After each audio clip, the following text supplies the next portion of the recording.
from the Lone Star State, Texas, baby. Yeah, solar power. Solar power. Every hour. You know it's good for you. It's what we ought to use. Solar power. Every hour. You know it's good for you. It's what we ought to use. Solar power. Sunlight, the sunlight rays shining on our face each and every day.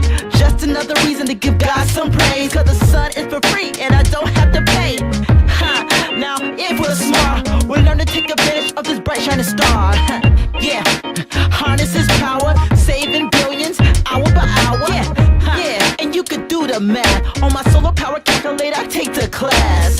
Hey, but let's stick to the facts. Solar power even cuts down on the gas. Yeah, and for $1 in the tax, over 80% said they wouldn't mind that. We don't mind investing in the future technology when we know it's a blessing. Yeah, plus it makes up thousands of jobs and takes the solar potential at 4,300 quads. Yo, man, that's a lot. It's enough to power the world twice in a job.